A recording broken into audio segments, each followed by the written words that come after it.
Ontem também, tarde da noite, às 23 horas, horário do Brasil, teve o discurso do Estado da União do presidente Trump, um discurso super demorado, mais longo que ele já fez até hoje, nesse ambiente aí do Congresso, 2 horas praticamente de falatório, em que ele defendeu principalmente questões econômicas, discursou muito para o público interno, questões econômicas e a política dele violenta, né, agressiva, anti-imigração, como a gente pôde constatar com aquelas operações do ICE que resultaram na morte de 2 cidadãos americanos, não imigrantes, americanos, desde o começo do ano.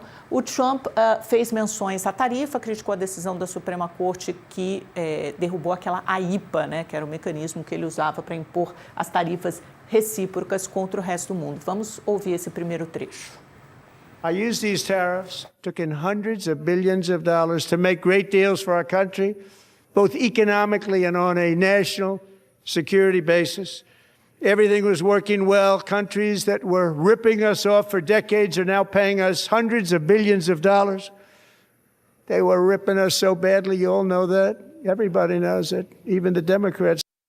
Por falar em tarifa, será que dá para a gente interromper? Vou falar aqui, mudar o roteiro com o nosso Gustavo Aleixo, mostrar a reportagem da Folha de São Paulo, que mostra um cálculo do governo sobre quantas, a parcela das exportações brasileiras que serão afetadas por essa nova tarifa de 10%. Porque 10, né, gente? Ontem a gente começou o Mercado Aberto dizendo que haveria uma tarifa global de 15.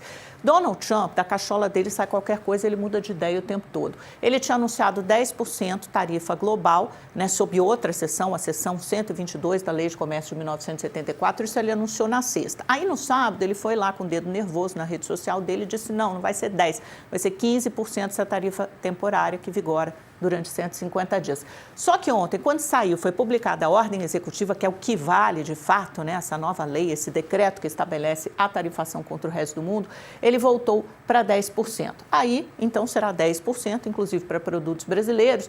Nas contas do MDIC, do Ministério do Desenvolvimento, Indústria, Comércio e Serviços, cerca de 25% das exportações brasileiras para os Estados Unidos serão afetadas por essa nova tarifa. Então, 1/4 do total, essas mercadorias representam, em valores correntes, 9,3 bilhões de dólares. Ao mesmo tempo, outros 17,5 bilhões, ou 46% desse comércio bilateral, ficam livres de qualquer tarifa adicional, segundo a pasta, porque tem vários produtos que entram naquela lista de exceções.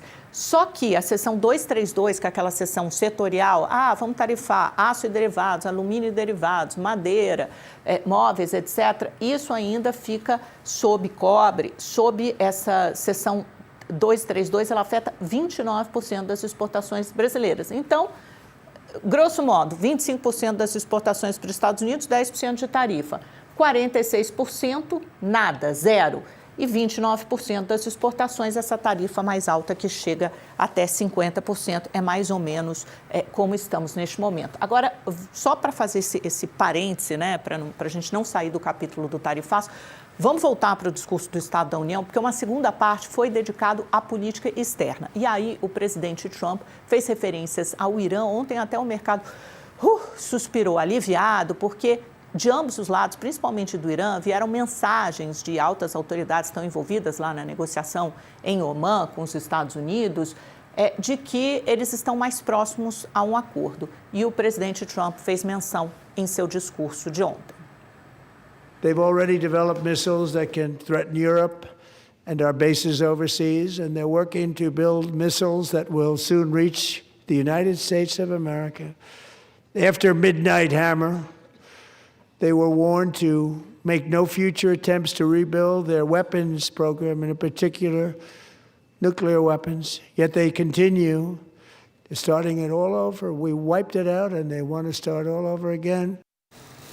E aí, nessa meio que euforia, né? Tudo bem, seu contexto geopolítico, se bem que não, né? A gente fala de maior alívio, mas tudo depende de uma reunião que vai acontecer quinta-feira de novo. Está prevista uma reunião entre Estados Unidos e Irã. É sempre de uma forma com mediação do Omã, não é uma reunião direta, né? Em que os representantes desses dois países sentam à mesa, eles ficam meio que num telefone sem fio, nessa ligação indireta, nesse encontro indireto com a mediação de Omã. Isso está previsto para quinta-feira. Mas foi suficiente para que os mercados, pelo menos aqui no Brasil, o Ibovespa pudesse bater um novo recorde o 13º só nesse ano. E olha que a gente ainda está em fevereiro. 191.490 pontos, alta de 1,40%. Então, tem esse alívio no cenário geopolítico. As bolsas americanas ontem também saíram um pouco daquele ambiente super pessimista que eu contei para vocês, por causa da evolução do IA. Ninguém sabe exatamente onde isso vai nos levar. E tinha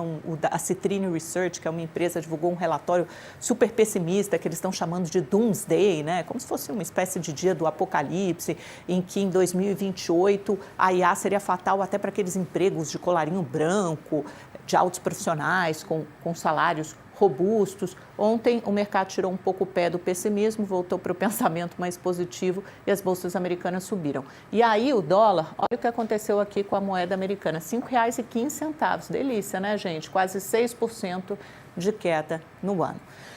Segura esse pensamento, a gente vai para um intervalo super rapidinho e daqui a pouco a gente volta com uma entrevista super interessante, Bruno Caraza, para falar sobre o quê? Super salários. Tem votação importante hoje no STF. Fica comigo.